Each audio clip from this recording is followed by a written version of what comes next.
How far would you go to secure the deal of a lifetime? Would you risk your family, your freedom, and everything you've built just to bring one simple idea to the world? Welcome to Tetris, the thrilling true story of the single game that changed the gaming industry, escaped the Iron Curtain, survived corporate sharks, corrupt officials, and Cold War chaos, and became a global phenomenon. This isn't just about falling blocks. It's a high-stakes race for intellectual property, partnerships, and ownership in a world where no is just a suggestion. Stick around because at the end, I'll share 5 crucial lessons every entrepreneur needs when building an empire against impossible odds. The movie opens in 1988 at the Consumer Electronics Show in Las Vegas. Hank Rogers, a passionate but struggling Dutch-Japanese game developer and founder of Bulletproof Software, is desperately trying to drum up interest in his new board game adaptation called Go. It's a tough crowd, but no one stops to try it out or buy. Then, in a neighboring booth, Hank stumbles upon Tetris. He plays for just 5 minutes and gets completely hooked. He sees this as the biggest gaming opportunity for his business and takes the idea of licensing and publishing the game to his banker friend Eddie. Eddie thinks this game is like every one of his failed games, but Hank pushes deeper and tells him the game was different. He tells Eddie how the game was created by Alexei, a programmer who lived in Russia, but under Soviet law, the state-owned lord controls all software rights. The game went viral and was discovered by Robert Stein, a businessman who bought the licensing rights to resell in the West. Hank goes to Nintendo CEO Hiroshi Yamauchi to present the idea of partnering with and publishing Tetris alongside his company. Hiroshi agrees to a deal worth hundreds of thousands, but Hank needs the full rights first. He tells Eddie to sign him a loan of $3 million to push through with a Nintendo deal. Eddie reluctantly agrees but gives in at the end, with a high interest rate on his loan and his family home as collateral. Things heat up when Hank makes a move to buy PC, video game, and arcade rights for Tetris in Japan, but finds out it's already been licensed by Mirrorsoft. Hank travels to Seattle to try to get things fixed, but meets something unexpected, a handheld console called the Game Boy. He pitches Tetris to be on the Game Boy in order to sell more Game Boy consoles to millions of individuals around the world. They get sold on the idea and decide to partner with him to make it happen, but he must secure handheld rights fast. To get the rights, Hank travels to London to meet Mirrorsoft executives Robert and Kevin Maxwell, but meets a dead end. At night, Hank receives a call that Atari, a rival to Nintendo, is moving first to get the deal. This unsettles Hank, and he ignores the warnings and flies to Moscow on a tourist visa, which is illegal for a business visit. In Moscow, Hank struggles to communicate with the locals, but soon finds help from a woman named Sasha. Hank tells her he is looking for a lord. Sasha tries to prevent him from going to the organization, as visiting government organizations without an appointment is illegal, and worse still, with a tourist visa instead of a business visa. Hank ignores her warnings and goes in anyway. He sees Nikolai Balaikov, the man in charge. While discussing with Nikolai, he learns that Tetris was illegally licensed. On his way out, he is threatened to leave Russia, but still stays anyway. The next day, Hank goes to see Nikolai again.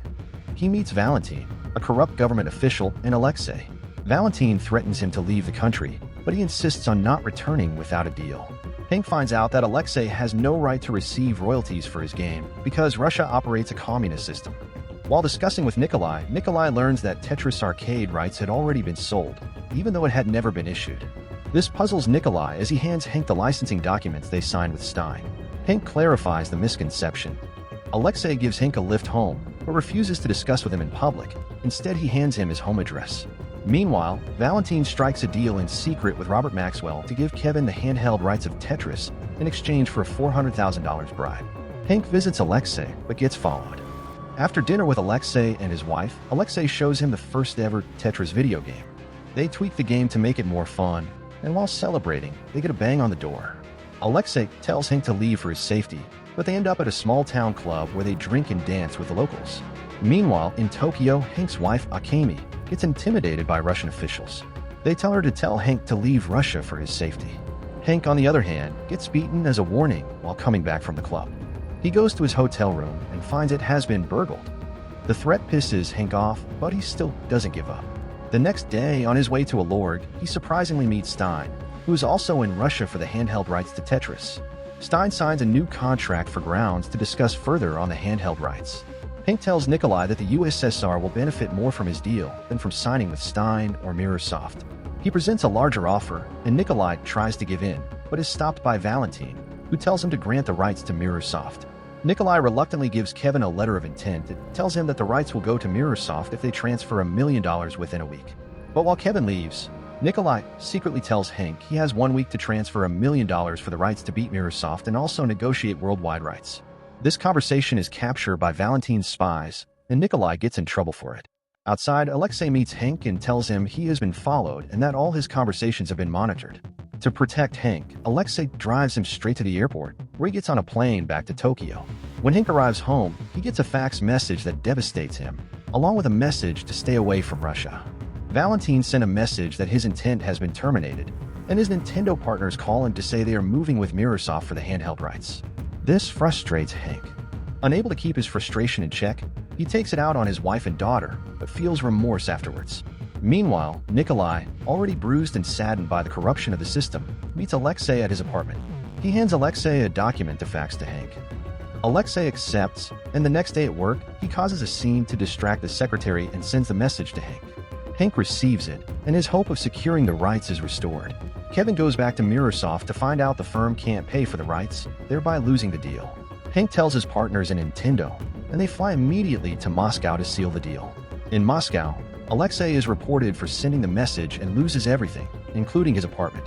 Valentine threatens to destroy him. Hank and his partners make an irresistible offer for Tetris PC, video game, and handheld rights, including royalties for units sold. Nikolai tries to sign the deal, but gets stopped. Robert hears the news about Hank and his partners and immediately travels to Moscow to counter the offer. The next day, while everyone gathers to celebrate a national day, Hank and his partners go to a morgue where they meet Nikolai, who immediately signs the deal in Hank's favor.